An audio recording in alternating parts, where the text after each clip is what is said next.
What's going on, everyone? LA Sports back with another video. In this video, I have some breaking news. Not good breaking news. It's on our quarterback, Daniel Jones, as he suffered a strained neck on Sunday's win against the Philadelphia Eagles. It was on the second play of the game. He took a hit that was a hit that should have been flagged. That's the first thing. It was the second play of the game. Jones was running. He rolled out left. He took off with the legs. He got a gain of a few yards.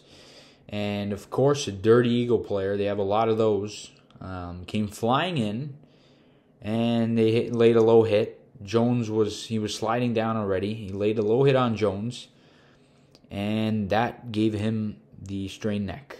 That is why Daniel Jones is out week to week. He's going to miss Sunday's game against the Miami Dolphins.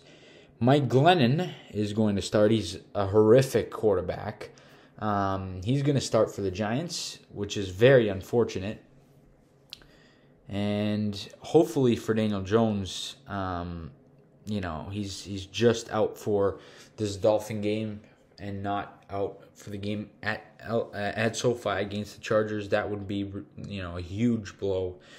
2 weeks, hopefully, for Jones is enough to recover from this injury, but that just goes to show you how tough Daniel Jones is. It happened on the second play of the game. The guy played an entire game with a strained neck. A guy who's had injuries throughout his career. He's got a couple of concussions. I believe he was dealing with a neck strain last year at some point. It didn't force him to miss a game, but I believe he missed a couple practices because of a neck strain. So a guy that's had a history with this, it's pretty remarkable that he's this tough and is able to just play through anything. And it's definitely good to see from our quarterback. But what does this mean for the Giants? It just means that this game on Sunday is that much tougher to win. The Dolphins are a team coming in, winning a few games in a row. I believe 4 in a row. So they're coming in, on a high note. And we're gonna have to be playing our backup quarterback. The Giants signed Jake Fromm from the Buffalo Bills practice squad to their practice squad. He's I believe a second-year guy. So that explains why, now that Jones is going to be out. But hopefully for Jones, it's just this week. It makes things so much more difficult. Not only is this a big game for the Giants, but, right now we need Jones to play every game possible to see what he is, to see if he's the quarterback, to see if he can play well under Freddie Kitchens, and to see if Freddie Kitchens can be our offensive coordinator beyond this season. Now, my opinion for Jones in terms of him being the franchise guy, I'm not so sure right now, but I believe he's going to get another chance. I think he's going to get another chance from the New York Giants. I think he's going to come back next year. I think he should come back next year. That would be the right decision if he does come back by the New York Giants. And hopefully they extend him on the 5th year. I think that's what's going to happen. That would be smart. And hopefully, we get a better O-line, and he's able to prove that the O-line was the issue for him. I still believe that the O-line is the biggest reason for his, failure right now.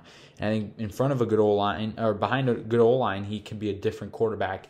And I think the Giants are going to put him in that position next season. Hopefully he can succeed. But it's just so tough right now as a New York Giant fan, coming off a win against a divisional opponent, being a game out of the playoffs against a very beatable opponent. And now you got to go out and you got to play with your backup quarterback. And all that means is that it's going to be a very similar game plan to when Mike Glennon came in, for the second half against the Cowboys. That's all that means. Lots of screen passes, lots of running the football, similar to when Colt McCoy played last year, 2 games. Freddie Kitchens actually called one of those games with Colt McCoy. On Sunday was the only game Freddie Kitchens ever called with Jones as the quarterback. So hopefully the Giants are still able to put together a good effort, good game plan to win the game. I think it's still very possible for the Giants to win. If they're going to win the game, they're going to have to control time possession. They're going to have to run the ball well. Saquon Barkley is going to be huge in this game. They're going to get guys like Barkley out in space. Hopefully Tony's back. Hopefully they can get him out in space and just give those guys the football in space. And then, throw your occasional deep shot to Kenny Golladay.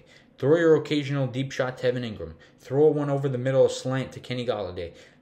easy, quick, easy passes to get your receiver open, scheme them open. Those are plays that a backup quarterback should be able to make. Hopefully Mike Glennon can, and hopefully the Giants are able to get around this obstacle. But most importantly, hopefully they're able to get Daniel Jones back healthy as quickly as possible, and hopefully they're able to win this game on Sunday in Miami against the Dolphins. But that's all I got in this video, guys. You guys let me know what you think down below in the comment section. Your thoughts on this tough news. I thought it was a cheap shot from the Eagles as usual. It should have been called. It's not. The Eagles are just a dirty team, plain and simple. You guys let me know your thoughts on this unfortunate news of Daniel Jones down below in the comments section. Let me know your thoughts on the game on Sunday. Does this, do the Giants have any chance to win? I still definitely think they have a shot to win. But you guys let me know all that good stuff down below in the comments section. As always, please leave a like on the video. Subscribe to the channel if you guys know. Hopefully Jones is back better than ever soon. Let's go Giants.